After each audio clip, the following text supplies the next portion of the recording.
भय के कारण सब डरते थे, भयभीत रहते थे।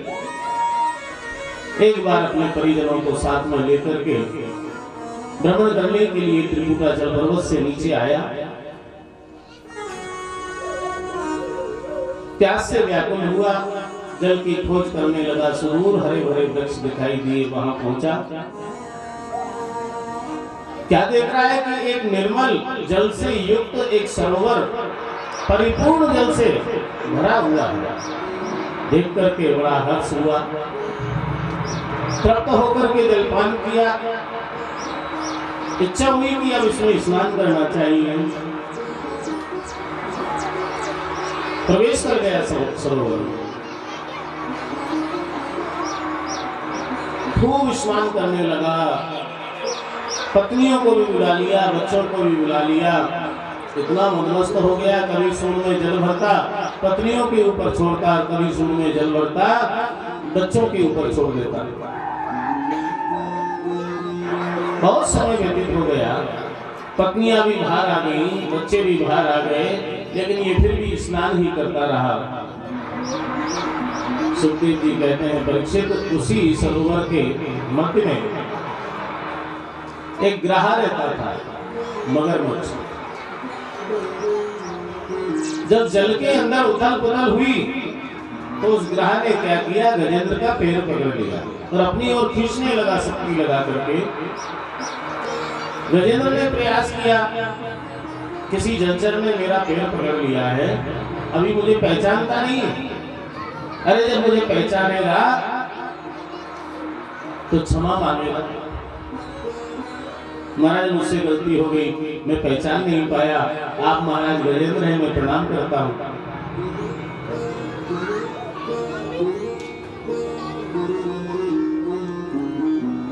इसने अपनी शक्ति लगाई, छुड़ाने का प्रयास किया, लेकिन ग्राह ने नहीं छोड़ा।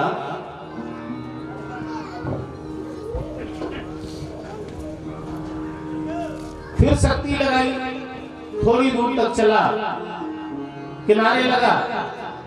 किनारे पहुंचते पहुंचते ग्राह ने शक्ति लगाई, फिर खींच दिया। कभी गजेंद्र शक्ति लगा रहा है तो किनारे तक आता है, ग्राह शक्ति लगा रहा है तो मध्य सरोवर के पुनः खींच ले जाता है।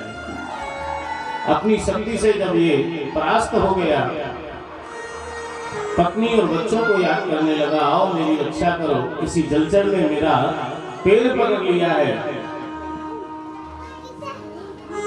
अपनी शक्ति से मैं उससे छुड़ा नहीं पा रहा हूं, मेरी सहायता करो। पत्नी और बच्चों से सहायता मांगी। पत्नी और बच्चों ने भी बहुत प्रयास किया, लेकिन वो भी सब असफल हुए। बहुत समय हो गया तो पत्नी बच्चे कहने लगे, पत्नियों ने कहा, स्वामी जी अब हम अपने घर को जा रहे हैं, बच जाओ तो घर आ जाना, तब तक के लिए जयराम देखिए। पत्नियां चली गई। मुझे मृत्यु का ग्रास काल के मुंह में छोड़ करके और तुम घर को जा रही हो, तो क्या करें, मर जाएं क्या? तुम सरोवर के मध्य में मरोगे, हम इस किनारे मर जाएंगे, भूख के मारे व्याकुल हो रहे हैं। थोड़े समय और रुके तो हमारा प्राणांत हो जाएगा, हमारा भी अंत हो जाएगा, इसलिए अब हम भी चले, बच जाओ तो आ जाओ। तब तक के लिए राम राम। देखो ये तो संसार है, अब इसमें तो जो आया है सो जाएगा, क्यों व्यर्थ में फिक्र करते हो, अब जो हो गया सो हो गया। ऐसा उपदेश दे करके वो मित्र भी, रिश्तेदार भी सब चल पड़े, कोई साथी नहीं रहा इसका।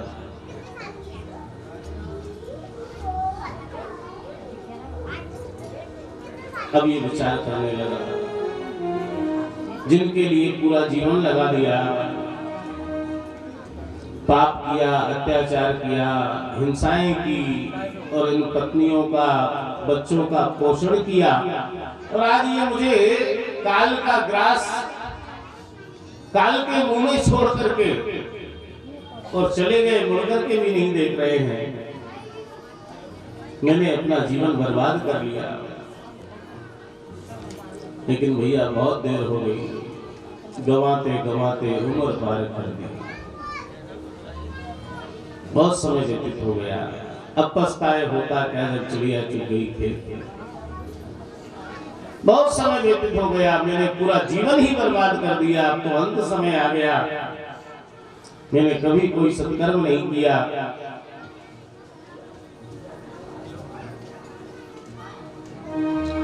यदि मैंने भगवान का नाम लिया होता पूरा जीवन, तो आज भगवान मेरी रक्षा करते। लेकिन ये कब याद आता है सज्जनों, अगर वास्तव में देखा जाए तो ये गजग्राह की जो कथा है बहुत बड़ा उपदेश देती है हमारे लिए। ये संसार ही एक सरोवर है, और उसमें जब ये जीव आता है, ये जीव ही गजेंद्र है। और जब सरोवर में ये प्रवेश करता है, संसार में प्रवेश करता है, तो जिस दिन से जन्म लेता है उसी दिन से काल रूपी ग्राह, ध्यान देना, इस जीव का पैर पकड़ लेता है। काल अपनी ओर खींचता है और ये गजेंद्र अपनी शक्ति लगाता है। काल में टांग खींची, हम अस्वस्थ हो गए, और हमने अपनी ताकत लगाई, अच्छी से अच्छी औषधि ग्रहण करके स्वस्थ हो गए, फिर किनारे लगे। काल फिर टांग खींचेगा, फिर बीमार हो गए, और भी बड़े हॉस्पिटल में डॉक्टर से इलाज करा करके फिर स्वस्थ हो गए, लेकिन काल ने टांग नहीं छोड़ी है, फिर खींचेगा। और ये खींचतान पूरे जीवन चलती रहेगी, पूरा जीवन हो जाता है इस खींचतान में। जैसे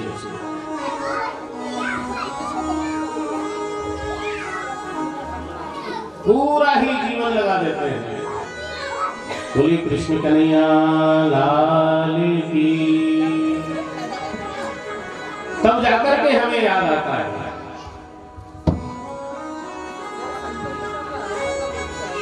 कि प्रभु अब तो हमारी रक्षा करो, अब तो बचाओ हमारे लिए।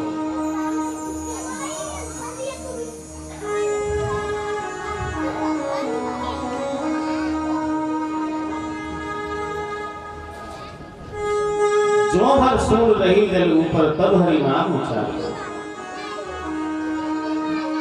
हे गोविंद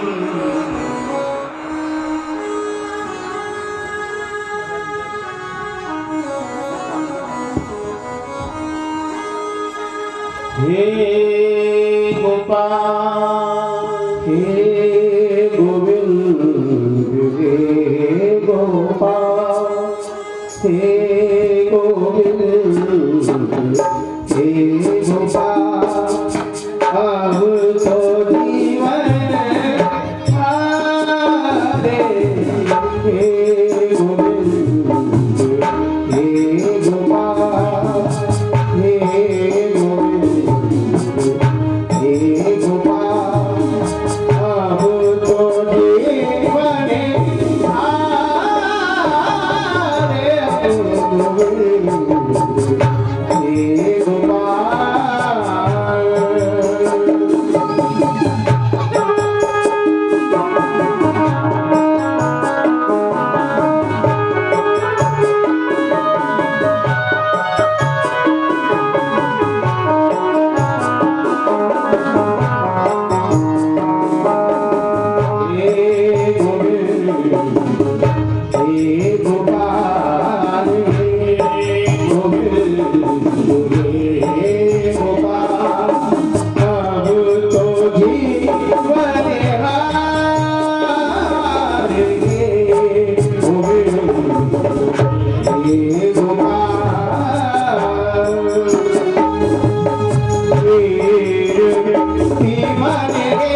ये संसार ही एक सरोवर है, ये जीव ही गजेंद्र है। और काल जब हमने जन्म लिया उसी दिन से हमारा भी पैर पकड़ लेता है, अपनी ओर खींचता है। हम अपनी शक्ति लगाते हैं, बड़ी से बड़ी औषधि और औषधालय में जाकर के स्वस्थ हो जाते हैं, किनारे लग जाते हैं। लेकिन काल ने पैर नहीं छोड़ा, जब से जन्म लिया है तब से, और मरेंगे तब तक मृत्यु पर्यंत पकड़े रहता है हमारा पैर। जब समस्त शक्ति से क्षीण हो जाते हैं, डॉक्टर भी कह देते हैं, ध्यान देना ये गजर ग्रह की कथा नहीं है भैया, हमारी और आपकी ही कथा है। डॉक्टर भी कह देते हैं कि अब भैया चाहो तो अस्पताल में रखो, चाहे घर ले जाओ, सेवा करो, जितने दिन जिए तुम्हारा भाग्य है। हॉस्पिटल में रखना चाहो तो हॉस्पिटल में रखो, 50,000 रुपए रोज का खर्च है। बच्चे क्या कहेंगे? जब बचने की आशा ही नहीं है तो छुट्टी ही कर दो। और फिर इनके बाद का भी तो खर्च है, ये नितांत सत्य है। बाद में भी तो बहुत कुछ है, छुट्टी करो। और भैया जब हॉस्पिटल से लाया जाता है तो बहुत सुंदर भवन बनाया, लेकिन कहाँ रखा जाता है? बाहर वाले कमरे में।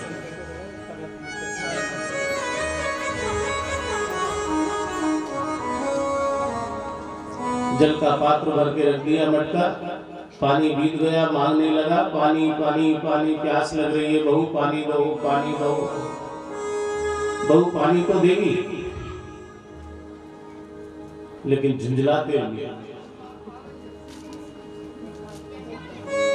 सुबह सुबह पानी पानी पानी कर रहे हो, 2 घंटे बाद नहीं मिल जाता। आपको तो यही रहना है, बच्चों का टिफिन बनाऊं, वो ऑफिस जा रहे हैं उनका टिफिन बनाऊं, या झाड़ा वारी करूं, ये करूं वो करूं, कि तुम्हें पानी, तुम्हें तो यही रहना है। 2 घंटे बाद पानी पी लोगे तो क्या हो जाएगा?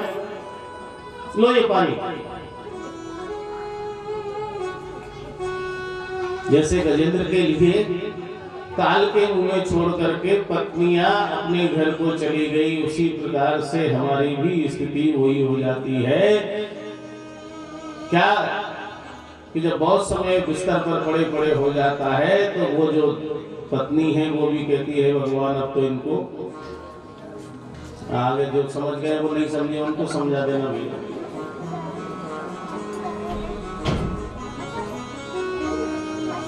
हाँ, रिश्तेदार नातेदार सब आएंगे मिलने के लिए, जैसे गजेंद्र से आए थे ना, सब उपदेश दे करके जाएंगे। अब हो गया सो हो गया, आप तो बस भगवान का भजन करो, अब ये तो मृत्यु लोक है, इसमें तो आज आप जा रहे हो, कल हमें भी जाना है, लेकिन हिम्मत रखो, आप सब अच्छा हो जाएगा। हम आएंगे, जरूर आएंगे। अब ये कब आएंगे? समझ गए ना? बिना निमंत्रण के नहीं आएंगे ये लोग, ब्लैक एंड व्हाइट निमंत्रण इनके घर पहुंचेगा तभी आएंगे। अभी कौन सा कार्ड? Black and white. हाँ, कहते जाते हैं वो तो, हम आएंगे, जरूर आएंगे। हाँ, हिम्मत रखना आप। 2 मिनट बैठे उसके पास और आधा घंटे, 1 घंटे, 2 घंटे बैठेंगे अंदर स्वस्थ व्यक्तियों के पास, खूब गपशप करेंगे, खूब मिठाइयाँ, गजर, कोल्ड ड्रिंक, नाश्ता, चाय, कॉफी सब पिएंगे और जाते जाते अच्छा साथ चलते फिर आएंगे हम। हाँ हाँ आएंगे, चले अकेला रहेगा। डॉक्टर ने दवाई दी कि 8 बजे की, ये 9 बजे की, ये सोते समय की, ये खाली पेट की, ये भरे पेट की। बेटा बताना कौन सी दवाई कब लेना है? पिताजी आगे पीछे आपको ही खाना है, कभी भी खा लो, समय नहीं है।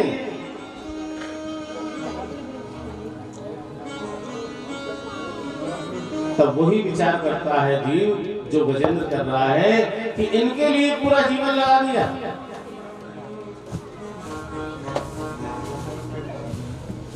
इनके लिए पूरा जीवन लगाया, क्या हाथ मिला? कुछ नहीं। इसलिए गजेंद्र को अब अंत समय याद आ रहा है कि मैंने भगवान का भजन किया होता, सत्कर्म किया होता, पुण्य किया होता। एक समय वो था जब शरीर में, बाजुओं में ताकत थी, बैंक में भी बैलेंस था, लोकर में भी कुछ रखा था और सबकी चाबी हमारे पास थी। हमारे साइन के बिना कोई पैसा नहीं निकल सकता था। बच्चे कहते थे बाबूजी बाबूजी बाबूजी। आज कुछ नहीं है तो देखते नहीं। हजारों दोस्त बन जाते हैं जब धन पास होता है, और टूट जाता है रिश्ता गरीबी में जो बिल्कुल खास होता है।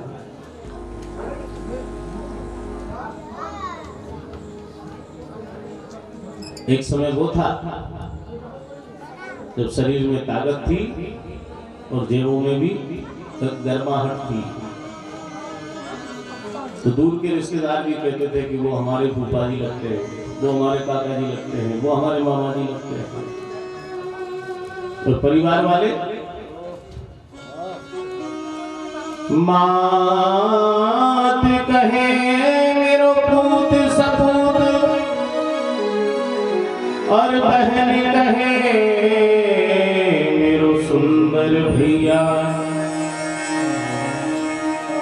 मात कहे मेरो पूत सपूत, और बहन कहे मेरो सुंदर भैया। पिता कहे मेरो कुल को दीपक, जगी और लोक में काब बढ़िया।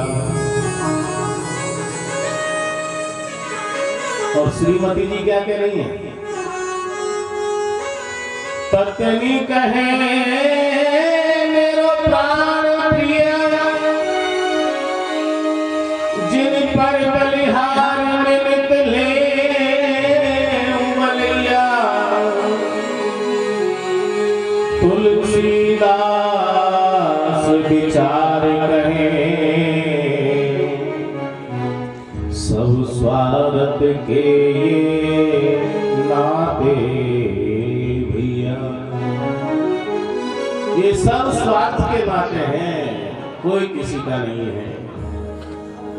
लेकिन ये अभी समझ में नहीं आएगी, हम कहेंगे तब।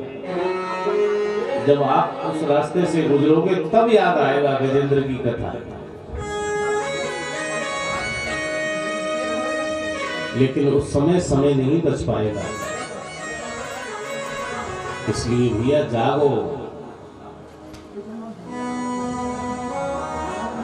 जो बीत गया सो बीत गया। अब आज से ही कुछ ना कुछ विचार परिवर्तन में लेकर के आओ। यहाँ तो जो कुछ होना है हो जाएगा, होता रहेगा, लेकिन आगे की तैयारी हमारी होना चाहिए। सबसे बड़ा धन है राम धन, पुण्य रूपी पूंजी।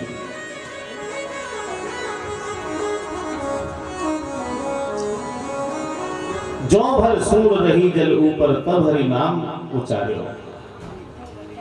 कब स्मरण किया प्रभु का? जब बिल्कुल जो भर सूर रह गई, तब जाकर के भगवान को याद किया कि मेरा और कोई नहीं है इस जगत में, भगवान ही है सच्चे साथी। इसीलिए तो संत कहते हैं कि संसार के लोगों से आशा न किया करना, और जब कोई ना हो अपना, सिया राम कहा करना, राधे श्याम कहा करना।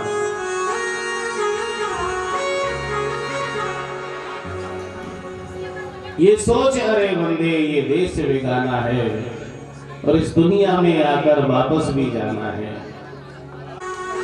अपनी बुद्धि को एकाग्र किया इस गजेंद्र ने। एवं व्यवसो बुद्ध्या समाधान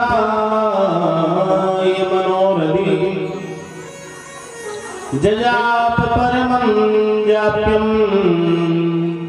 प्रागजन्मनुशिक्षितम्।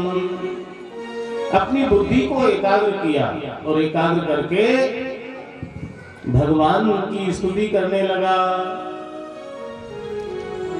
प्रार्थना करने लगा।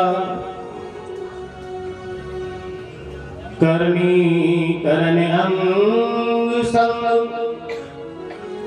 अंग अंग भूरी पूरी भूरी तृषा लागी जल पीवे कुधाए गयो। काहू जलचारी थलचारी गज खींच लियो। सोड़ रही बाकी जल में समाए गयो। कितना सुंदर भाव है कि वेदन के भेदन सो निवेदन लगयो है ताही। देखो आप दयानिधि वेदन में गाए गयो। जो लोग गजराज गड़े लो कहवे को भयो। गड़े लो न आयो गिर गिरधर आए गयो। जो भर सुन रही जल ऊपर तब हरि नाम उच्चारो। हरि हरि कहने में कितना समय लगता है? 1 सेकंड भी नहीं लगता है। मुंह से निकला वी कहता तब तक तो प्रभु प्रकट हो गए। बोली भक्तवत्सल भगवान की, हरि भगवान की। सुदर्शन का आह्वान किया और ग्राह का शिरच्छेदन कर दिया। गजेंद्र को ग्राह से मुक्ति दिलाई, ग्राह के बंधन से मुक्त कर दिया और ग्राह की भी प्राण ज्योति निकली और भगवान के चरणों में विलीन हुई।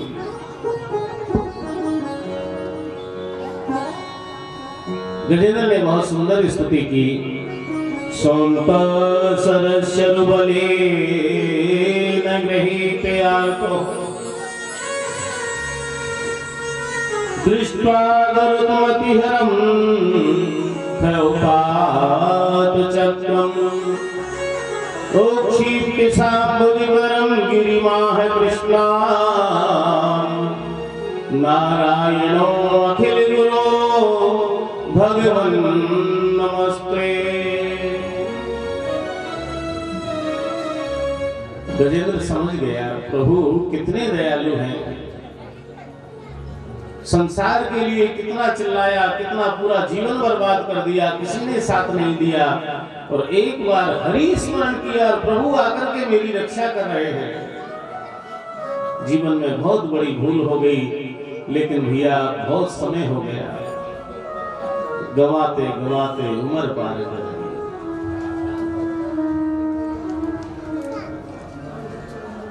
ग्रह का उद्धार किया, उसकी भी प्राण ज्योति भगवान के चरणों में विलीन हुई। सजनों, इसका भाव क्या है? भजन किया किसने, नाम लिया किसने? गजेंद्र ने। और भगवान ने सदगति ग्रह को भी दी और सबसे पहले दी। क्यों दी? भगवान का यही तो सिद्धांत है कि मेरे भक्त का कल्याण मैं बाद में करता हूं, लेकिन जो मेरे भक्तों के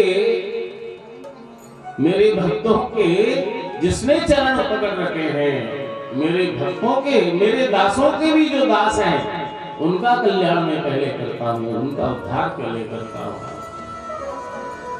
यदि भैया भगवान का भजन हम नहीं कर पाए, नहीं बन पाए, तो जो सत्कर्म करने में लगे हैं, भगवत भजन में लगे हैं, आराधना में लगे हैं, ऐसे सत्पुरुषों का संग ही कर लो, उनकी सेवा कर लो, तो उनके लिए कहीं भगवान आएंगे तो उनकी दृष्टि प्रभु की दास के ऊपर नहीं, दासानुदास के ऊपर पहले पड़ेगी। ये भगवान का सिद्धांत है, तो हमारा कल्याण हो जाएगा।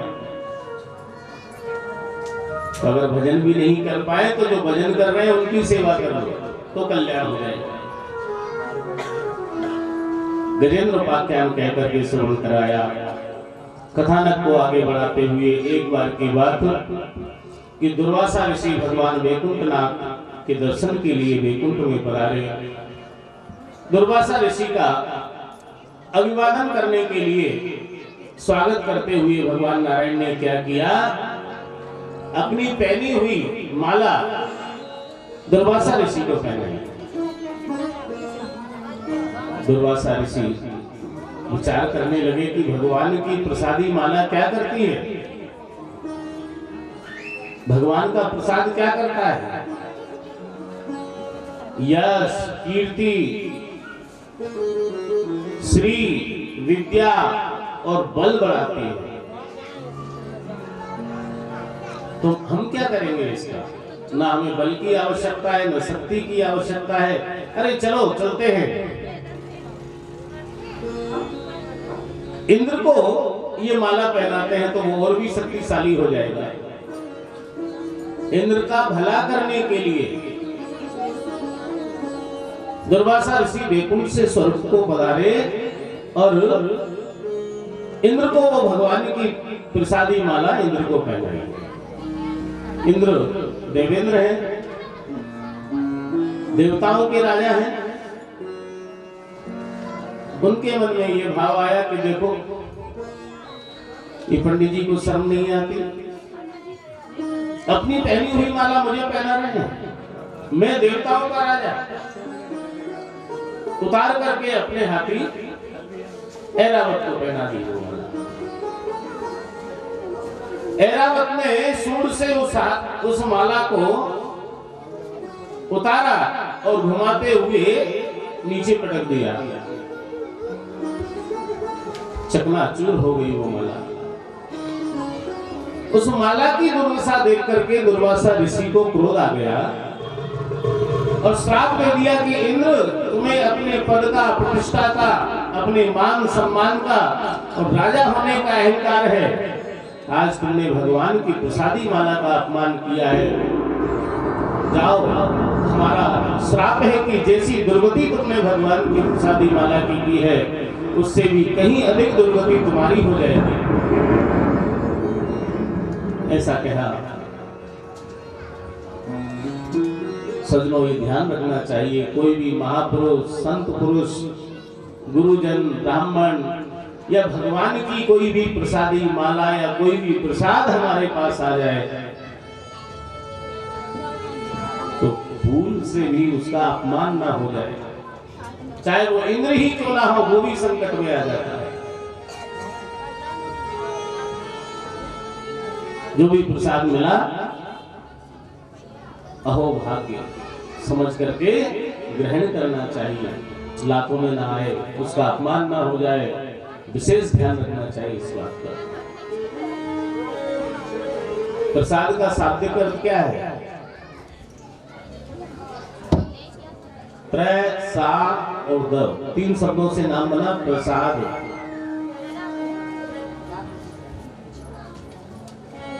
प्र यानी प्रभु, सा यानी साक्षात और द यानी दर्शन। साक्षात भगवान के दर्शन है वो। कौन? जो हमें प्रसाद मिला है वो प्रसाद। और वो अगर कई लातों में आ गया, अपमान हो गया, तो भैया राजा नहीं, देवताओं का राजा इंद्र भी क्यों ना हो, वो भी संकट में आ जाता है। और आज आगे की कथाओं में सुनेंगे इंद्र के साथ क्या हो रहा है। एक बार दैत्य गुरु राजा बलि को दैत्य गुरु शुक्राचार्य जी ने यज्ञ कराया। राजा बलि के द्वारा यज्ञ कराया गया। उस यज्ञ में विसर्जित यज्ञ कराया। उस यज्ञ से सुंदर रथ निकला, अक्षय माला निकली, अस्त्र शस्त्र निकले। राजा बलि को शुक्राचार्य जी ने दिया और कहा, जाओ राजन, जहां भी जाओगे वहां तुम्हें विजय श्री प्राप्त होगी। राजा बलि ने स्वर्ग पर आक्रमण कर दिया। देवताओं से स्वर्ग खाली करा लिया, निष्कासित कर दिया देवताओं को। देवता भगवान के पास पहुंचे, प्रभु हमें स्वर्ग से निष्कासित कर दिया। भगवान ने कहा कैसे? कि देवतियों ने आक्रमण कर दिया। भगवान ने कहा युद्ध करो, कि हमारी सामर्थ्य नहीं है उनसे युद्ध करके जीतने की। तो ऐसा करो, अमृत पी करके फिर युद्ध करो, कि लाओ ये ठीक है, अमृत पिलाओ। भगवान ने कहा हमारे पास नहीं है। तो फिर आप ही तो कह रहे थे कि अमृत पी करके युद्ध करो। कि अमृत का तो समुद्र के अंदर है, अमृत मंथन करना होगा, तब प्राप्त होगा। कि हम कैसे कर पाएंगे इतने बड़े समुद्र का मंथन? भगवान ने कहा अपना कार्य सिद्ध करने के लिए शत्रु को भी मित्र बना लेना चाहिए, अपने कार्य की सिद्धि के लिए। तुम देवताओं से संधि कर लो। देवताओं ने देवताओं से संधि की। देवताओं से संधि करने के पश्चात समुद्र मंथन का प्रस्ताव रखा। मंदराचल पर्वत की मथानी बनाई गई, बांस की नाक की रस्सी बनाई गई। पूंछ की तरफ, बांस की नाक की पूंछ की तरफ देवता लगे, मुंह की तरफ देवते लगे। जब समुद्र मंथन होने लगा, बिना आधार के मंदराचल पर्वत टिकता कहां, धंसता जा रहा है। भगवान से प्रार्थना की गई, प्रभु अब कैसे होगा समुद्र मंथन? तो भगवान ने कच्छप अवतार धारण किया। बोली कच्छप भगवान की जय। कच्छप अवतार धारण करके भगवान ने समुद्र में के अंदर प्रवेश किया और मंदराचल पर्वत को अपनी पीठ पर स्थापित किया। पृष्ठे भ्राम्यद मंद मंदरगिरि ग्रावाग्रकण्डूयता निद्रालोकमुत्थापितैर्भगवता स्वास्वामिला पान्तुवा यस्संस्कारिकलानुवर्तनवसाद्देलानिभेनाम्बसात् याका यातमतिन्द्रते जलनिधे नाध्याभिश्राम्यति।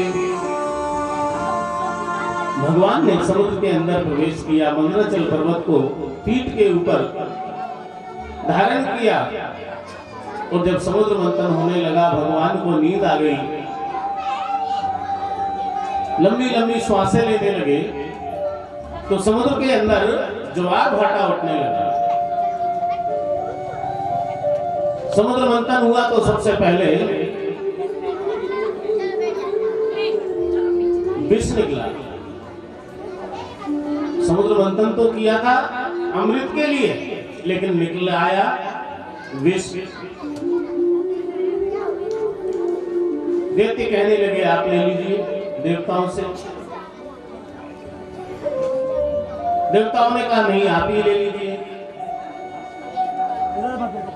देवताओं ने कहा हमारे समस्त देवताओं में ऐसा कोई भोला सीधा नहीं है कि जो जहर पी जाए। आप लोगों में से कोई हो तो उनको पिलाओ। देवताओं ने कहा कि नाम भी जिनका भोला है, स्वभाव से भी जो भोले हैं, चलो उन्हीं के पास चलते हैं।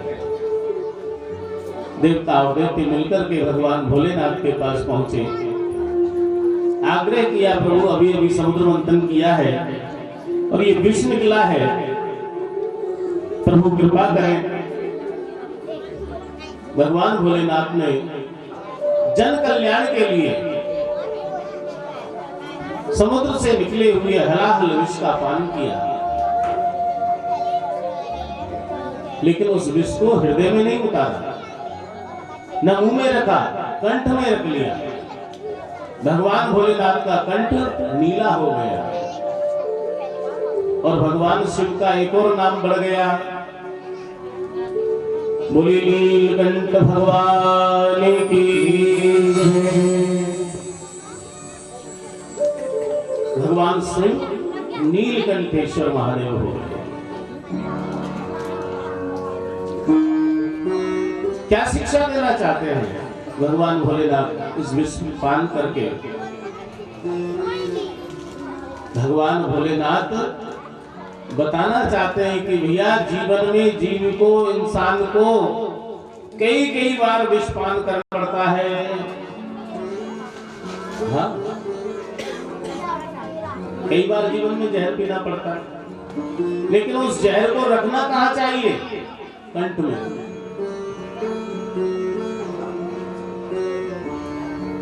और हम रखते कहाँ है? जहर तो हम भी पीते हैं, लेकिन रखते कहाँ है? हृदय में और मुंह में, कंठ में नहीं रखते उसको। कहते हैं ना, महाराज ऐसी ऐसी बात कही है इन्होंने, ऐसी ऐसी बात कही है, बात बहुत पुरानी होगी, 50 साल पुरानी है। क्या करें महाराज, ऐसा जहर जैसा, विष जैसा घूट पी करके रह गए हम। बोले नहीं, अरे नहीं बोले, उस समय नहीं बोले तो अब तो बोल रहे हो, मुंह पे ला रहे हो ना उस विष को। विष तो पी लिया आपने, आज भी रखी है वो बात यहाँ, तो यानी कि मुंह पे भी ला रहे हो और यहाँ भी रखी है, कंठ पे नहीं रखी उसको। तो कभी भी यहाँ भी नहीं रखना, जहर पीना पड़ जाए, विष जैसी बात, जहर जैसा घूट पी कर रह गए हमको, हैं? जहर पिया ना, जहर जैसा घूट। तो कभी जबान पे नहीं लाना और कभी हृदय के अंदर भी नहीं रखना। ये शिक्षा मिलती है यहाँ। पुनः समुद्र मंथन हुआ और उस समुद्र मंथन से कामधेनु गाय निकली, उच्चैश्रवा नाम का घोड़ा निकला, कई कई प्रकार के रत्न निकले, मणियां निकली, अप्सराएं निकली, मदरा निकली, धनुष निकला, चंद्रमा निकला, कई कई प्रकार के रत्न निकले। तत्पश्चात भगवान की भार्या पराम्बा मां भगवती लक्ष्मी जी का प्रादुर्भाव समुद्र से हुआ। शांत चित्त दूर बैठे हुए भगवान नारायण के गले में जयमाल डाल दी।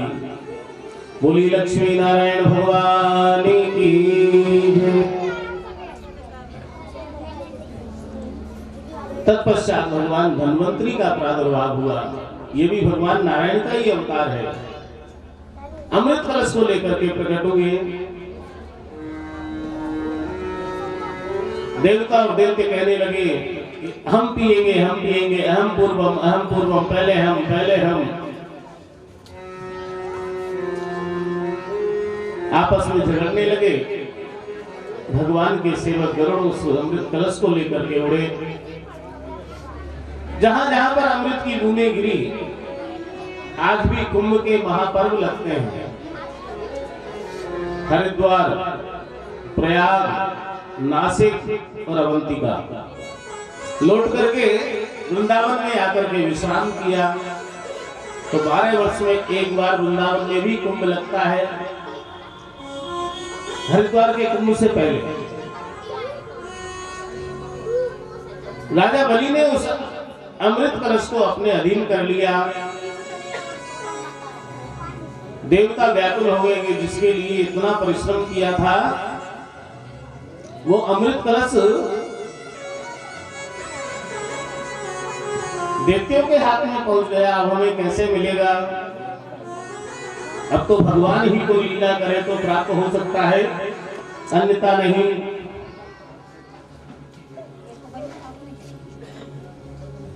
अब कैसे प्राप्त होगा? भगवान से प्रार्थना की तो भगवान ने देवताओं की प्रार्थना को स्वीकार किया। और आज भगवान तो वैसे ही बहुत सुंदर हैं, लेकिन भगवान 16 श्रृंगार और कर रहे हैं। देखिए आप, लहंगा, फरिया, ओढ़नी, बेंदी, काजर, टीकी, मेहंदी, माहौर, सब 16 श्रृंगार करके मोहनी रूप में भगवान देवता और देवताओं के मध्य में आ रहे हैं। भगवान तो बिना श्रृंगार के ही इतने सुंदर हैं सज्जनों कि जब वृंदावन में गोचारण करके दिन भर गाय चरा करके और जब लौटते हैं तो ब्रजवासी वृंदावन में ब्रजवासी क्या कहते हैं कि अरे ये तो भगवान नारायण की बड़ी कृपा है कि नंद जी के ये लाला हैं, इतने सुंदर हैं कि ये नंद जी के लाला हैं। और ये कब कह रहे हैं? पूरे दिन गाय चरा करके आ रहे हैं, धूल धूसरित तो हो रहा है पूरा अपना बपू, तब इतने सुंदर हैं कि ब्रजवासी कह रहे हैं कि ये तो अच्छा किया भगवान ने कि ये नंद जी के लाला हैं, और कहीं लाली होते तो करोड़ों करोड़ों गले कट जाते इनके रूप के ऊपर नित्य। और यही तो ब्रजवासियों का भाव है। क्या कहा भगवान के उस स्वरूप को देख करके जब गाय चरा करके लौट रहे हैं तो कि सुकुमारी का देख कुमारी लगे करे छंद सिखे चित चोरन के, यमुना तट गोपिन रोकत है कर कौतुक भों है मनोरन के, चंचल ने ना भरे हासी। और जब मन मन मुस्कुराते हैं ना तो क्या होता है? बहु बात करे रस भोरन के। और ब्रजवासियों का क्या भाव है?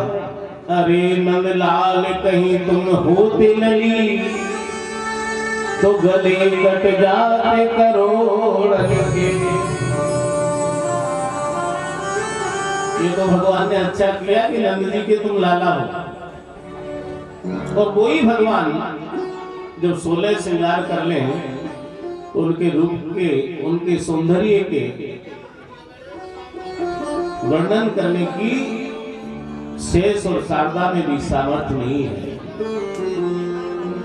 कोटि करोड़ों करोड़ों कामदेवों की शोभा को लज्जित करने वाला स्वरूप है भगवान का।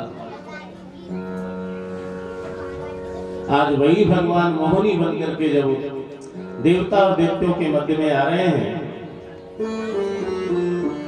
तो भगवान के भक्त पहचान गए कि ये तो हमारे बनवारी हैं, मुरारी हैं, गिरधारी हैं। देवते नहीं समझ पाए, भक्तों ने तो एक ही स्वर में कह दिया, देवता समझ गए कि ये तो हमारा हित करने के लिए पधारे हैं और कहने लगे बन आयो री मोहनी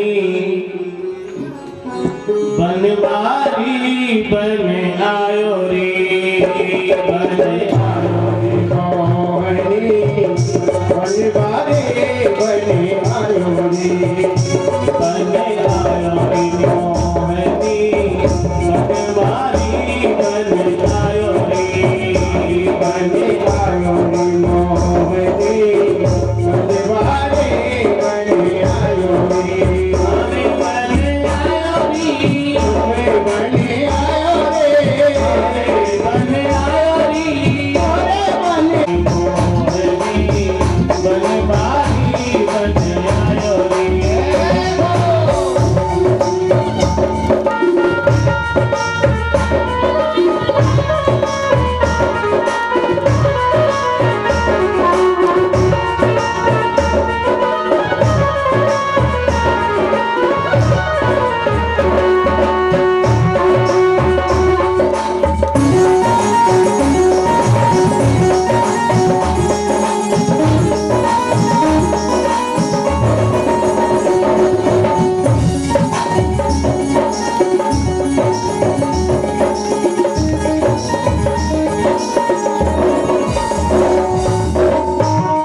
मोहनी बनवारी बन आयो नी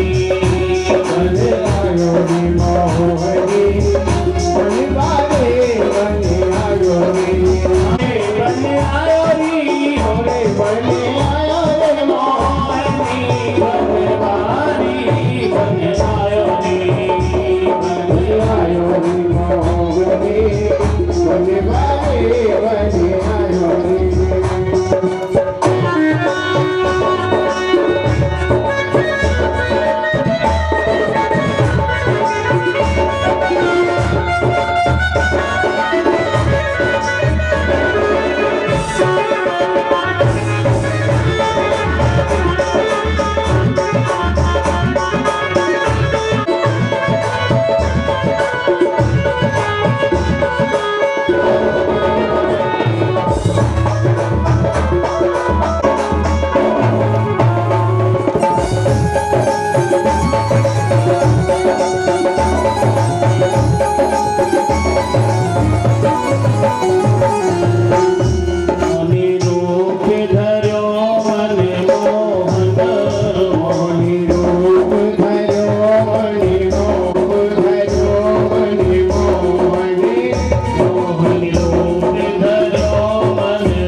रे मोहनी बनवारी बन आयो रे बन आयो रे मोहनी बनवारी बन आयो रे हरे बन आयो रे हरे बन आयो रे हरे बन आयो रे हरे बन आयो रे मोहनी बनवारी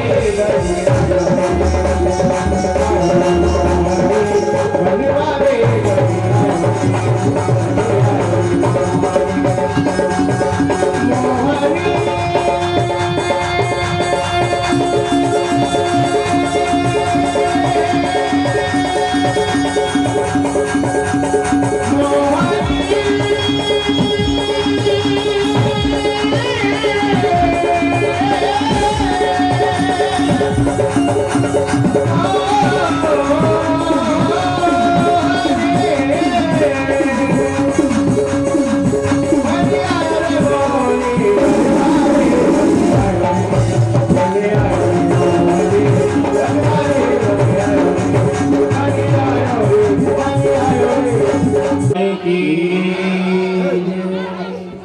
जैसे ही देवता और दैत्यों के मध्य में प्रवेश किया, भगवान के भक्त और देवता तो समझ गए कि हमारे ये बनवारी हैं, गिरधारी हैं। देखते नहीं समझ पाए।